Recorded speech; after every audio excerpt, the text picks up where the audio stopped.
Hello, my name is Pranavi, and today I'm going to narrate a story titled The Button. It was a cold, dank day with the sky the color of a soiled mop. But when Basu heard the knock on the door, he was ready. The bullock cart rocked, and splotches of mud covered the wheels as they made their way to the site. Basu clenched his teeth as his left hand hit the side of the cart. Everything hurt except the middle finger. As he ran his left hand over the broken nail on the finger, he remembered how Mailar Gowda had slipped through his hand. It still hadn't grown. If only it would have stuck to his finger for a few seconds that day. As the bullock cart pulled closer to the site, Basu saw him. He lay there in the ice like block. People surrounded it with chisels and hammers, trying their best to break it without hurting Mailar Gowda. It had been over a week now since Basu had found him on the bank of Kali River. I think they're going to get through today, Ramesh said as Basu dismounted the cart. The others were scattered around. Neil was standing with his wife. Basu was sure he had been dragged there by her. Satish and the rest made eye contact with him, nodding their heads.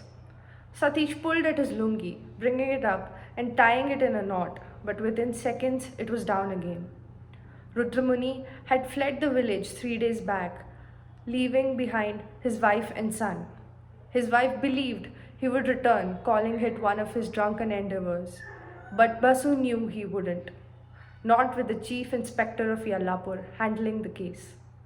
The sound of chisels drew Basu's attention to the block. The villagers were just inches away from setting Mailar Gowda free. The skeletal remains of his right hand stuck out of the block. A few fingers had broken off when the block had been lifted. His body lay in pristine condition inside the block, not having aged a single bit since Basu had last seen him. He was still a 10-year-old boy. What the block was made of, no one knew. The villagers had tried to melt it with fire, but it hadn't budged. The only things working were chisels and hammers. Aren't you worried? Ramesh pressed on, breaking Basu's chain of thought. No, I'm not, he lied. What if he's alive? What if he remembers? Basu tried to control the volume of his shaking voice. Then we pay for what we did, Basu replied. He had wanted to pay for what he had done for the past 15 years. What do you mean we? You pushed him, not us, Ramesh said. This time his voice didn't tremble. But that was the truth. Basu had pushed him in a way. He wondered if the 50 paisa coin was in his pocket. All they would have gotten would have been 5 tamarind candies from it. If not, then all he had done that day was for nothing. His eyes clouded and his knees buckled as he remembered. His hand sunk into a puddle. His hand sunk into a puddle as he fell. I know you have the money, Ramesh had shouted that day.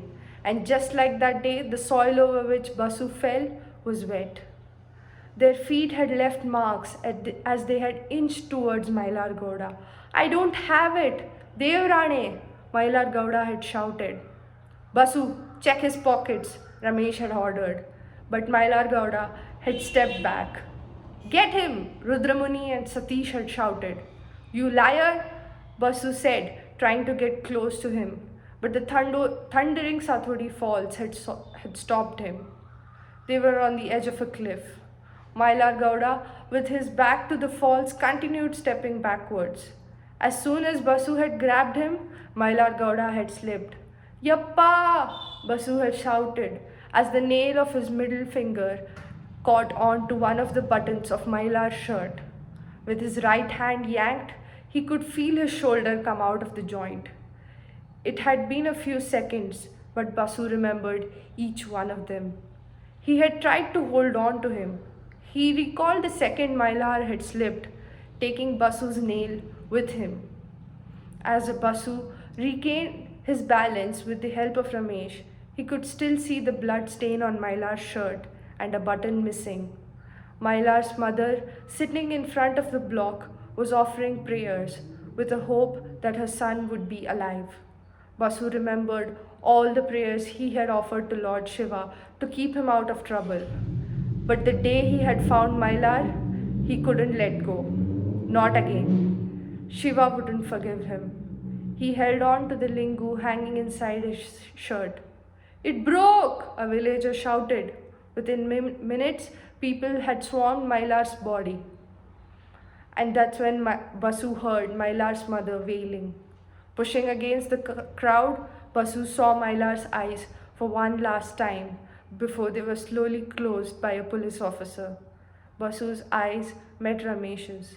It would remain their best kept secret. Thank you.